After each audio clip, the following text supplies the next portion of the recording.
Theory क्या लिखा हुआ है इसको लिखाऊंगा बाद में। किसी वस्तु का भार अन्य वस्तु द्वारा उस पर लगाए गए प्रतिक्रिया बल के कारण होता है। ठीक है, इसके कहने का मतलब है अगर इस सरफेस पे आप खड़े हो, ठीक है, मान के चलो यार ऐसा, तो होता क्या है, इस वस्तु का भार, ठीक है, भार मतलब क्या होता है, W = mg।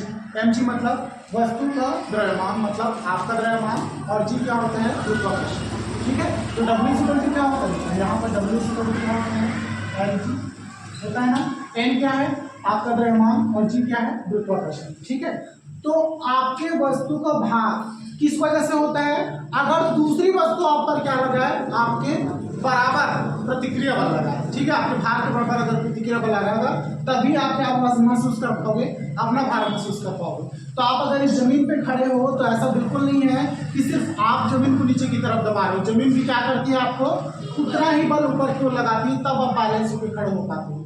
ठीक है, इस सरफेस में खड़े हो तो पता नहीं चल रहा है, आप कीचड़ में या दलदल क्षेत्र में जाके खड़े हो सकते हो क्या, नहीं खड़े हो सकते। क्यों, क्योंकि बराबर प्रतिक्रिया बल नहीं मिलता है, जितना बल आप कीचड़ के ऊपर लगाते हो कीचड़ आप पर उतना बल नहीं लगाता है। ठीक है, बताया ना, ठीक है, तो यही रीजन रहता है। तो यहाँ पर भी प्रतिक्रिया बल जब तक नहीं मिलेगा तब तक आप खड़े नहीं रह सकते। तो यहाँ पर देखना, किसी वस्तु का भार अन्य वस्तु द्वारा उस पर लगाए गए प्रतिक्रिया बल के कारण होता है। ठीक है, भारिता की स्थिति के लिए व्यंजक निकालना इस वजह से है।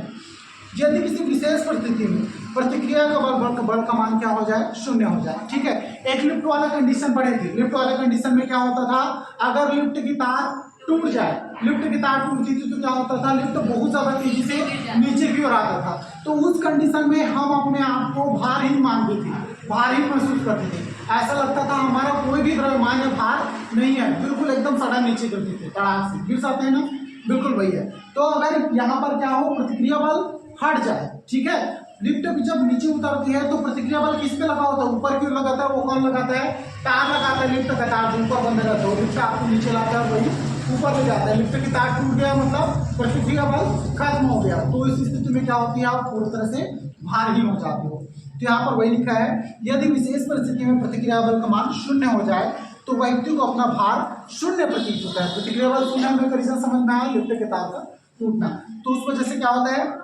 अपना भार आपको शून्य प्रतीत होगा, यही भारहीनता की स्थिति होती है। ठीक है, तो इस कंडीशन के लिए हम लोग व्यंजक लगा रहे हैं। अब जितना व्यंजन यहाँ पर डिफाइन करेंगे ना, अभी जो थ्योरी बताया लास्ट में जब व्यंजन निकालोगे ना तो यहाँ पर प्रतिक्रिया बल का मान क्या निकलेगा बेटा, शून्य निकलेगा।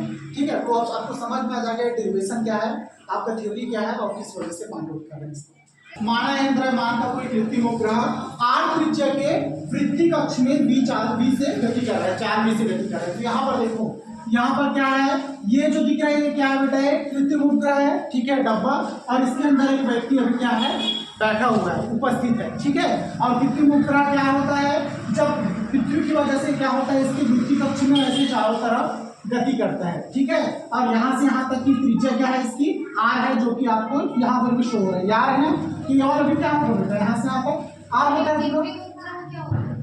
कृत्रिम उपग्रह जैसे मैं बताऊं, हाँ, मानव द्वारा बनाए गए उपग्रह कृत्रिम उपग्रह कहते हैं।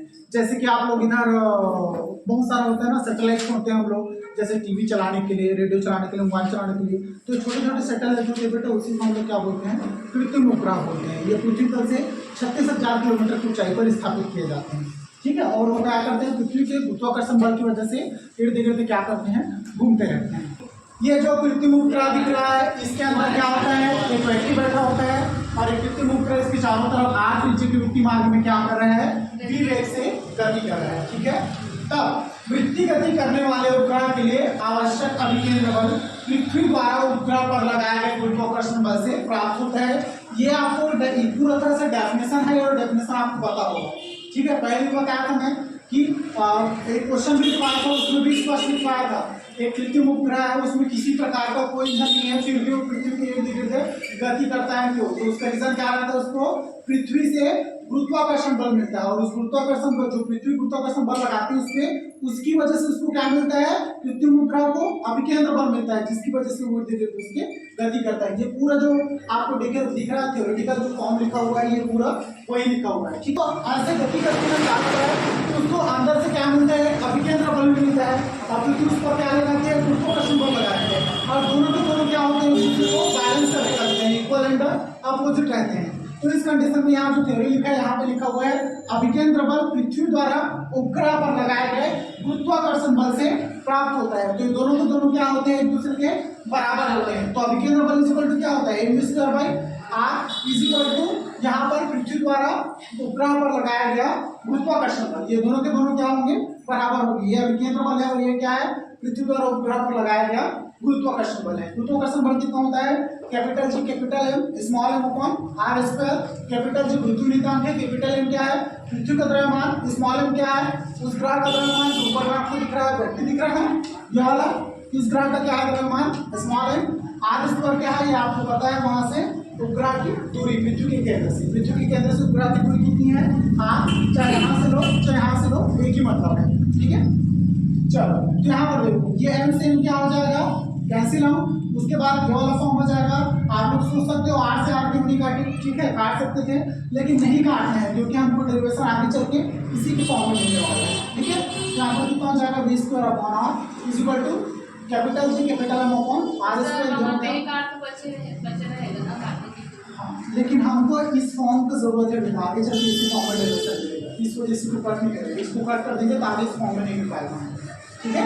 यहाँ पर कितना हो गया, v²/r is equal to capital G capital M upon are square. इसकी इक्वेशन नंबर कितना हो गया, 1, ठीक है। अब देखो दूसरा कंडीशन, अब यदि ग्रह के भीतर बैठा यात्री का द्रव्यमान कितना हो, ms, ठीक है। ग्रह के भीतर जो व्यक्ति बैठा है, ये दिख रहा है ये व्यक्ति, इसका द्रव्यमान कितना लेके चले हम लोग, स्मॉल ms, ठीक है, जो कि यहाँ पर लिखा हुआ है ms को, तो उस पर दो बल कार्य करेंगे, ठीक है। तो कौन कौन से बल हैं जो उस व्यक्ति के ऊपर कार्य करेंगे उसके बारे में बात की गई है, ठीक है। पहला बल क्या हो जाएगा, पृथ्वी द्वारा आरोपित गुरुत्वाकर्षण बल, जो कि आपको यहाँ पर दिख रहा है capital G capital M small m dash upon are square. Same यही फार्मूला है, लेकिन ये वाला किसके लिए है, ये वाला जो बल लग रहा है गुरुत्वाकर्षण, ये उपग्रह पर लग रहा है, ठीक है। लेकिन ये वाला किसके लिए है, जो गुरुत्वाकर्षण दिख रहा है ये उस व्यक्ति पर लग रहा है जो उस उपग्रह के अंदर स्थित है। एम डेस क्या है, उस व्यक्ति का द्रव्यमान लिखो ना, और एम क्या है, सिर्फ उपग्रह का द्रव्यमान, ठीक है। तो उस पर लगने वाला गुरुत्वाकर्षण बल कितना हो जाएगा, इतना ही हो जाएगा, ठीक है। तो पृथ्वी के केंद्र की ओर लगता है, तो देखो पृथ्वी द्वारा आरोपित गुरुत्वाकर्षण बल इतना पृथ्वी के केंद्र की ओर लगता है। तो देखो गुरुत्वाकर्षण बल ऊपर से नीचे की ओर लग रहा है, इसका डायरेक्शन दिख रहा है सामने, ठीक है। ये केंद्र की ओर लग रहा है कि नहीं लग रहा है, लग रहा है ना। तो ये बेटा केंद्र की ओर लगता है नीचे की ओर, और उसको बैलेंस करने के लिए दूसरा बल लगेगा जिसे आप लोग बोलते हो प्रतिक्रिया बल, आर। किस दिशा में लगता है, विपरीत डायरेक्शन में। तो सीधी सी बात है, यदि गुरुत्वाकर्षण बल नीचे की ओर लगेगा तो प्रतिक्रिया बल किधर लगेगा, ऊपर की ओर, तभी तो इसको बैलेंस कर पाएंगे ना, ठीक है। दोनों बैलेंस होगा तब वर्क करेगा। कितना हो गया, अब आगे बढ़ते हैं। अब देखो ऊपर की ओर क्या लग रहा था आपका प्रतिक्रिया बल, नीचे की ओर क्या लग रहा था गुरुत्वाकर्षण बल। सिर्फ यहाँ पर क्या लिखा हुआ है, व्यक्ति पर कार्यरत कुल बल, व्यक्ति पर कार्यरत लिखा हुआ है ना, ठीक है। तो व्यक्ति पर कार्यरत बल कौन सा था, एक ये था, देखो इधर ध्यान से, व्यक्ति पर एक कार्यरत बल कौन सा था, ये था, और दूसरा कार्यरत बल क्या है, आर विपरीत दिशा में लगा था, इसको बैलेंस कर रखा था ना। तो दोनों को क्या करेंगे, एक दूसरे का अपोजिट डायरेक्शन में था, तो एक दूसरे को अपोजिट में लिखेंगे तो क्या लिखेंगे, capital G capital M small m जैसा फॉर्म कितना हो गया, आर स्क्वायर माइनस आर। तो ये व्यक्ति पर कार्यरत क्या हो जाएगा बेटा, टोटल कुल बल हो जाएगा, ठीक है। ये कुल बल, इसका मान कितना हो गया, हाँ मैं बता रहा हूँ। देखो प्रतिक्रिया बल बेटा ऐसे ऊपर की ओर लग रहा था और नीचे की ओर क्या लग रहा था, आपका गुरुत्वाकर्षण बल लग रहा था, तो दोनों का डायरेक्शन अपोजिट है कि नहीं है, ठीक है। तो कुल बल निकालेंगे बेटा, तो ऊपर की ओर लगने वाला बल और नीचे की ओर लगने वाला बल, दोनों बल को बैलेंस करेंगे तभी तो कुल बल निकलेगा ना। दोनों का डायरेक्शन अलग अलग है, ये ऊपर की ओर लग रहा है नीचे की ओर, अगर दोनों सेम डायरेक्शन में हो, ठीक है, तो क्या करते थे, इन दोनों के बीच में प्लस का साइन लगा, ठीक है। लेकिन दोनों का डायरेक्शन अपोजिट है ना, इस वजह से माइनस साइन लगा रहे हैं। लिफ्ट का कंडीशन याद करो, लिफ्ट में भी सेम लेते थे, प्रतिक्रिया बल ऊपर की ओर जा रहा है तो उसको अलग डायरेक्शन में, और नीचे की ओर आ रहा है तो उसको अलग डायरेक्शन में, ठीक है। सेम डायरेक्शन रहता है प्लस लेते, अपोजिट डायरेक्शन इस वजह से क्या लेंगे, माइनस लेंगे, ठीक है। लिफ्ट का कंडीशन याद करो, लिफ्ट में याद आएगा। यहाँ पे क्या बोला गया है, देखो यहाँ पे क्या हो जाएगा, व्यक्ति पर कार्यरत बल क्या हो जाएगा, ठीक है, अपोजिट डायरेक्शन में लगने वाला बल प्रतिक्रिया बल, जिसको हम लोग क्या लिखे हैं यहाँ पे आर। और गुरुत्वाकर्षण बल व्यक्ति को ऊपर लगेगा, वो केंद्र की ओर लगता है, दोनों का डायरेक्शन अपोजिट रहेगा। तो यहाँ पर कुल बल कितना निकल जाएगा बेटा, capital G capital M small m dash upon are square minus R, ठीक है। ये क्या निकल गया इसका कुल बल निकल गया। उस कंडीशन में यहाँ पर लिखना, यहाँ पर पृथ्वी के केंद्र की ओर लगेगा जो ग्रह की अभिकेंद्र बल को प्रदान करेगा। यहाँ पर देखो ये जो टोटल बल है, ये जो ऊपर की ओर लग रहा है बल और ये बल, ये दोनों के दोनों कहाँ पर लगेंगे, कहाँ से लगेंगे, केंद्र की ओर लगेंगे। ठीक है, केंद्र की ओर लगेंगे ना। और केंद्र से कौन सा बल लगता है, अंदर से बाहर की ओर अभिकेंद्र बल लगता है कि नहीं लगता है। अभिकेंद्र बल क्या लगेगा, ऊपर की साइड में लगेगा, तो इस बल को पूरी तरह से कौन बैलेंस करेगा, अभिकेंद्र बल बैलेंस करेगा। यहाँ पर लिखोगे कुल बल इक्वल टू कितना हो जाएगा, अभिकेंद्र बल। तो कुल बल कितना था आपका, यहाँ पे निकालो ना, कुल बल कितना है, ये है capital G capital M small M dash upon are square minus R. और अभिकेंद्र बल कितना होता है, एम स्क्वायर बाई आर। यहाँ पर देखो ये क्या लिखे, capital M capital G capital M small M dash upon कितना हो गया, R square minus R bracket off into. यहाँ पर देखो ये एम डैश इधर क्या है, मल्टीप्लाई में, इधर आकर क्या हो जाएगा, भाग में। एम डैश लिख सकता हूँ ऐसा, ठीक है। भाग का मतलब यही होता है 1 upon M dash. Is equal to कितना हो गया बेटा, v स्क्वायर बाई क्या इसका जरूरत इसलिए पड़ा क्योंकि देखो इक्वेशन नंबर 1 में आप इसका मान निकाले हो, निकाले हो नहीं, ठीक है। इसी का मान अभी पुट करेंगे, इस वजह से इसकी जरूरत पड़ रही है। क्वेश्चन नंबर 1 में निकाले हो ना, ठीक है, इस वजह से। आप देखो 1 बाई एम डैश है, आप 1 बाई एम डैश को इधर अंदर मल्टीप्लाई करोगे, अंदर में कितने पद है, 2 पद हैं, तो इन दोनों के साथ होगा कि नहीं होगा, मल्टीप्लाई होगा ना। चलो क्या हो गया, capital G capital M small M dash upon कितना हो गया बेटा, आर स्क्वायर, और यहाँ पे फिर क्या हो जाएगा, M dash minus R upon कितना हो गया, M dash is equal to कितना हो गया, v स्क्वायर बाई आर। आप यहाँ पर देखो एम डैश से एम डैश कैंसिल हो जाएगा, एम डैश से एम डैश कट जाएगा।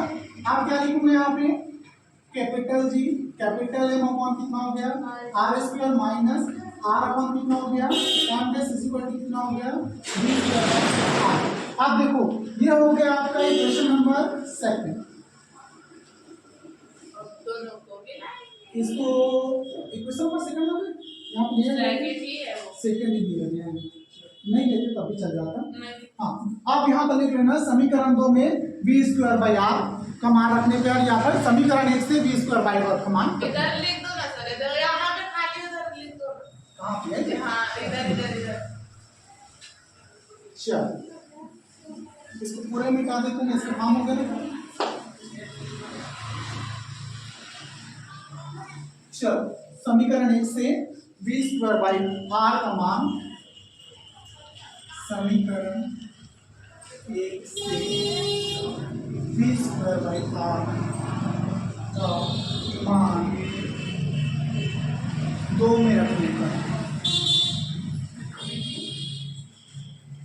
ठीक है। चलो उसके वहां से समीकरण 1 से v स्क्वायर बाई आर का मान निकालो और रख दो इसमें, कितना है, R square minus R upon कितना है, M dash is equal to कितना है, आप capital G capital M upon कितना था, आर स्क्वायर समीकरण नंबर 1 कितना ही था, ठीक है। आप देखो यहाँ पे क्या कर, देखो capital G capital M upon are square, इधर क्या है, धनात्मक है, प्लस में, इसको इधर ला देता हूँ, क्या हो जाएगा, ऋणात्मक हो जाएगा। यहाँ पर देखो क्या हो जाएगा, capital G capital M upon कितना हो गया, आर स्क्वायर। आप देखो इधर प्लस में है ना, इसको उठा के इधर ला रहा हूँ बेटा, कितना हो जाएगा, माइनस में, minus capital G capital M upon कितना हो गया, R square is equal to, यहाँ पर देखो R R upon M dash कितने इधर माइनस में है, उधर जाएंगे क्या हो जाएगा, प्लस में, तो आर अपॉन कितना हो गया, ये एम डैश। आप देखो ये क्या है, दोनों वैल्यू एक जैसे हैं, और इसमें है माइनस में, दोनों घट जाएंगे, घट के क्या हो जाएंगे, 0।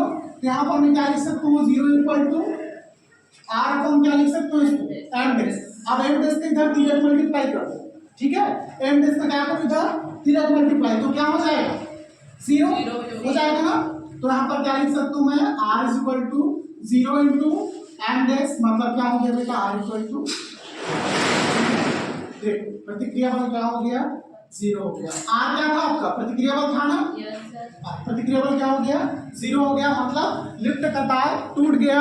अब इस कंडीशन में मतलब क्या हो गया, जो उपग्रह था वो पृथ्वी के गुरुत्वाकर्षण क्षेत्र से क्या हो गया, बाहर चला गया अंतरिक्ष में, मतलब पृथ्वी से उसका संपर्क क्या हो गया, टूट गया। इस कंडीशन में जो उपग्रह है